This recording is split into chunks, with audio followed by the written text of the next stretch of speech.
We all want out of burnout, out of toxic bosses, out of sacrificing the best years of our life for a paycheck and a pension. That is why the FIRE movement, financial independence, retire early, felt like a revolution. Save aggressively, invest smartly, and buy your freedom back while you're still young. It sounds like the perfect antidote to hustle culture. But here's the uncomfortable truth. Somewhere along the way, FIRE became the hustle culture, just with different goals and prettier spreadsheets. Now, it's all about hitting a number, living frugally for a decade, sacrificing joy today for a supposedly free tomorrow. You're not building wealth, you're optimizing it to death.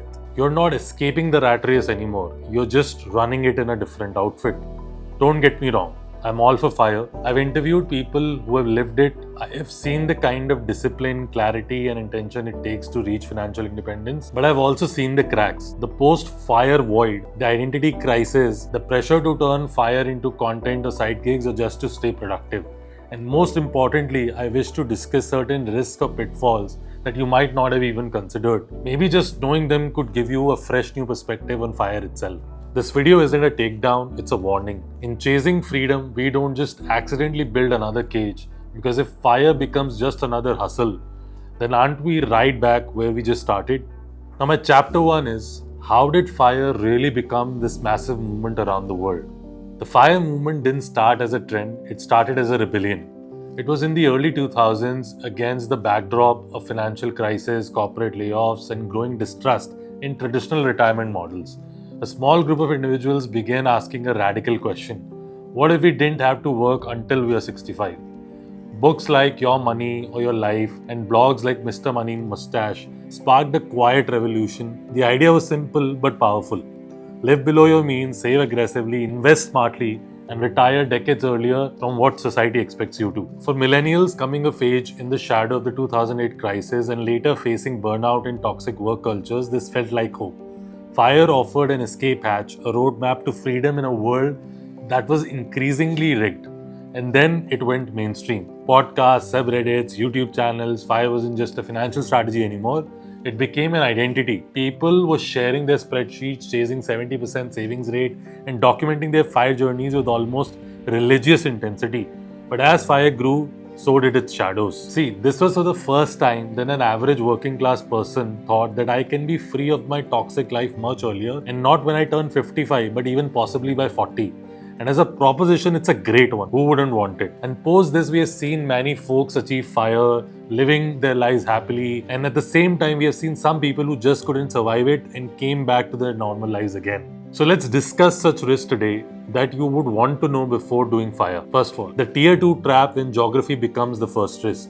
One of the ideas about FIRE is that after achieving FIRE, I'll leave the city, move to the hills, live slow, live free. On paper, it sounds perfect. A quieter life, cheaper cost of living, nature, but really, it's a lot more complicated than that. Shifting to a tier 2 or a tier 3 city is not just a financial decision. It's an emotional, cultural, and a social shift. Especially if you've spent 15, 20, 30 years in a metro city. You may be ready for it, but what about your family? FIRE isn't a solo pursuit. Your kids might not want to grow up in a place with limited exposure, fewer academic or extracurricular opportunities, or lack of peer groups that they identify with. Your spouse might find the social scene isolating. Your parents may need better healthcare access than smaller cities can offer. And you might just miss the convenience, the pace, the late night drives, or even just ordering sushi at 11 p.m. Take Dehradun for instance, a beautiful scenic city, but after 10 p.m. the city sleeps. The culture, the energy, the lifestyle, it's totally different. Not better or worse, just different. And if you are not mentally ready for that shift, what feels like freedom can start to feel like exile. So before you base your FIRE plan on geography, ask yourself, are you chasing a dream or are you actually running away from the reality? Now this brings me to my chapter 2, the 6% inflation illusion. One of the core assumptions in any FIRE plan is that inflation is usually pegged around 6% in India. Now it seems reasonable on the surface, but that number is deeply misleading because not all inflation is actually created equal. The problem isn't the average, it's your biggest non-negotiable life expenses like healthcare, education, and housing, which inflate much faster than the national average. Now, let me give you a perspective on medical inflation alone. In India, healthcare costs are rising at 10 to 14% every year, depending on where and what kind of facilities you would want to rely on. When we talk about medical inflation, it's not just big hospitalization bills. The real strain often comes from the monthly health expenses like regular medicines, chronic disease management, OPD fees, consultation fees, diagnostic tests, and preventive care. Whether it's for you or for your aging parents, these recurring costs are rising sharply each year and can easily become a significant under-accounted monthly burden for your fire calculations. Now take the rent for example. Most rent agreements in India increase by 10% annually. So a 40,000 rent today becomes 1 lakh a month in just 10 years. And it's assuming you don't relocate or upscale. Unless you own a home outright, this can deeply affect your withdrawal strategy going forward. And then there is education. Good private schools, fees, extracurriculars, tuition, college, all of this is rising at 10 to 12% annually. So while you're building your fire plan, assuming a 6% rise in cost across the board, your actual expenses could inflate at actually 10 to 12% per year. Now that's a compounding mismatch that you should be aware of. Now coming to the next chapter, the silent risk, which is mental health after fire. When we talk about fire, the most focus is always financial. How to save, how to invest, how to withdraw. But what often goes unspoken is the mental health post the early retirement. Something we have seen play out even with regular retirement at 60. Look at our own families. How many of us have watched our fathers or uncles feel lost, restless, or even depressed post-retirement? The first few months are fine, travel, social visits, catching up on hobbies. But once this novelty fades away, the emptiness begins to creep in. The truth is, most retirements aren't psychologically planned. We underestimate how much of our identity, structure, and self-worth is tied to work and the importance of having a routine in life. Even if you don't love your job, it still gives your day a shape, your life a rhythm, and your role in a society which has some meaning. Now, post-fire, you suddenly have none of that. You're just basically sitting at home and everyone else, living their own lives, routines, and schedules. Just because if you have retired doesn't mean the people around you can also or will adjust accordingly. And not everyone is built for isolation. Some people thrive in solitude, others crumble. So before you quit, ask yourself honestly, what will your day look like a year after fire? Have you planned not just for money but also for meaning in life? Because financial freedom without emotional stability can be dangerous and a very lonely place. Now next, I want to talk about something which is often misregarded, which is basically miscalculation of your monthly expenses. So most people, whenever they tell me their expenses, they tell it in the range of 40 to 50,000 a month, which is fine because they consider themselves frugal. But when they actually pen this down, now I did this as a personal exercise because me myself used to consider that my personal expenses are somewhere in the range of 40 to 50,000 a month. But when I actually started to write them in an Excel, what I found was that there are certain expenses which are very important for the family, for the home, or for yourself, that you can't literally avoid them. They almost add another 10 to 20% of your bucket every month. You would never plan them, but they somehow always end up coming in your schedule, right? So what I typically notice if let's say you're assuming that your expenses are somewhere about 40 to 50k a month, they're actually somewhere in the lines of 60 to 70 to 80k a month, depending upon which month was, let's say, more expensive for you in certain months where you had certain impulsive purchases, or let's say certain months which had some emergency purchases as well.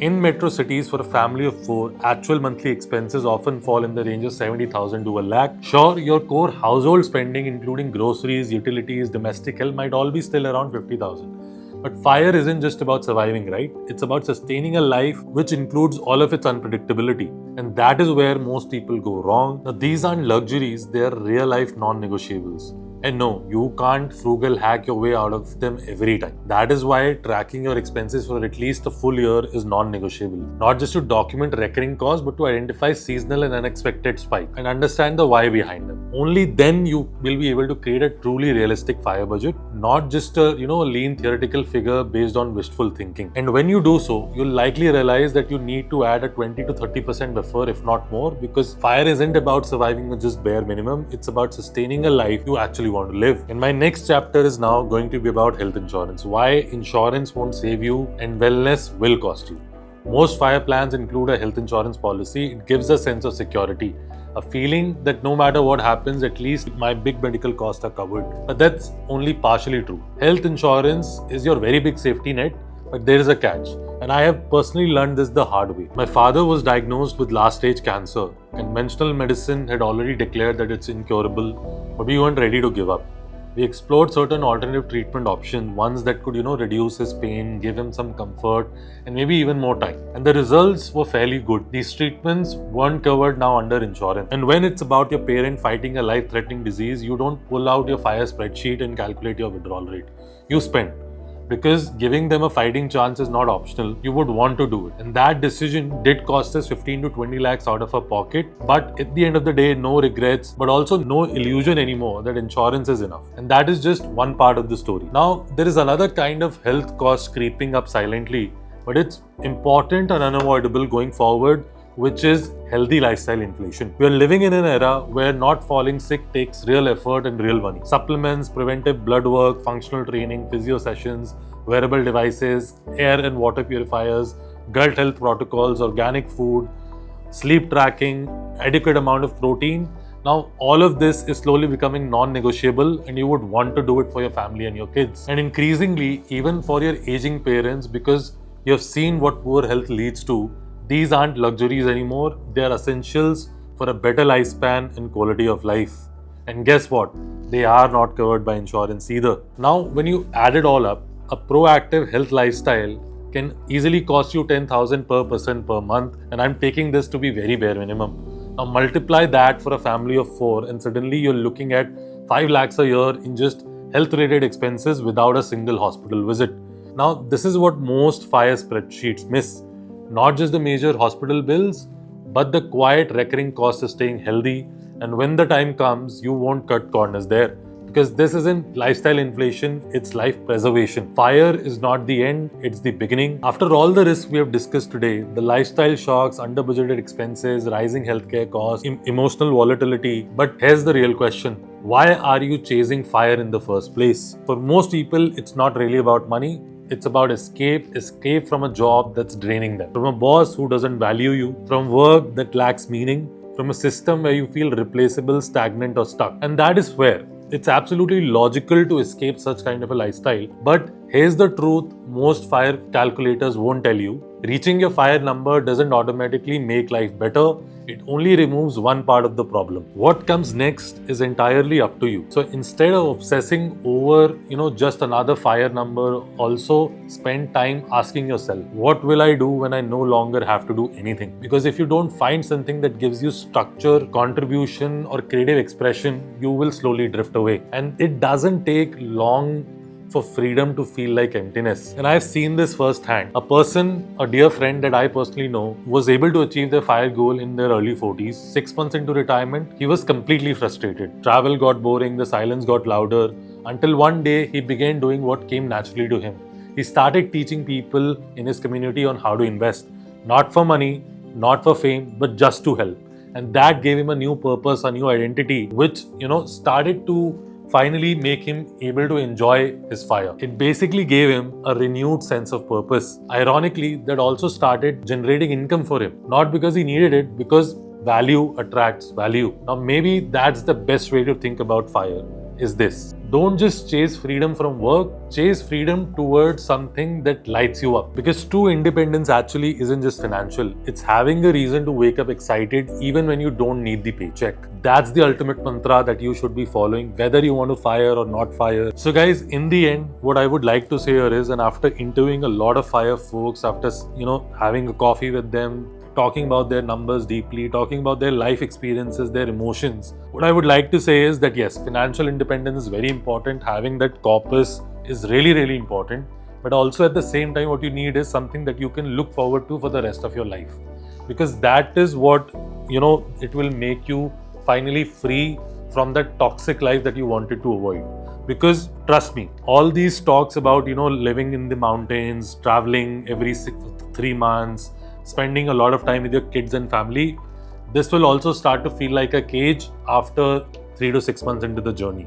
But what will truly set you free is a purpose that you truly enjoy, something that you're really excited about every morning. And it could be in any form. I'm not saying that you have to discover it on the first day itself, but try to discover it by trying new and different things. Because ultimately you'll land on something which will finally give you the freedom that you're looking for. So thank you so much for watching this video. And for more such videos, subscribe to the channel.